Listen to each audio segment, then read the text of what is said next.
batas, no? May kinalaman sa batas. Kung ano man yan. So, you have this 57, 37,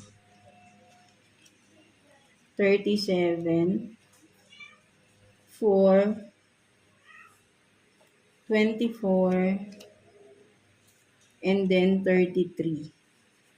No? So, these are your possible lucky numbers this week. No? Again, if you see these numbers repeatedly, no, there will be a good news, no, some sort of sabihin nating fulfillment sa mga ninanais nyo or may mga kung ano may mga ina-expect ninyo, no, maybe this week, no, ay mangyayari na, no. If you see, no, these numbers repeatedly na mga Capricorn, no, for some of you, no. So of course hindi naman yan lahat para sa atin, no.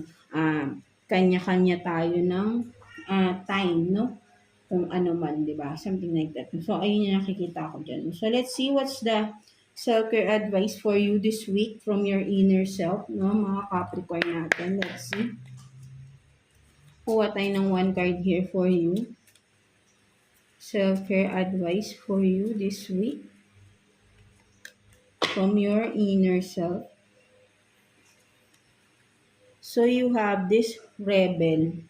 No, so I think may kinalaman talaga to dun sa pag-i-expose, no? Rebel means parang nakikita ko rito, be courageous, no? Be brave enough, no? Parang it's time for you to stand up, no? Kung ano man ito, no? Parang tama na yung pagtatago, no? Kung ano man yung information, sabi nga, anong information yung meron ka, no? So it's time to celebrate the fact that you don't fit in, no? Stand on your own 2 feet.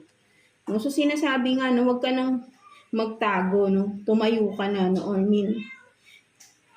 i-defend mo na, no? Kung ano man yung dapat mong i-defend, no? Something like that. Ayun nakikita ko rito na sinasabi ng inner self mo, no? Tama na yung nagtatago, no? Parang tinatago mo kasi, no? Something like that. So, ayun yung nakikita ko rito, no? Mga Capricorn. So, maybe talagang may kinalaman, no? There will be some expose, no? Kung ano man ito, no? Na nalalaman mo, no? Mga Capricorn natin. So, let's see what's the message advice for you ni universe, no? Regarding your situation. Capricorn, no? So, let's see. Kuha tayo ng one card here for you. For Capricorn.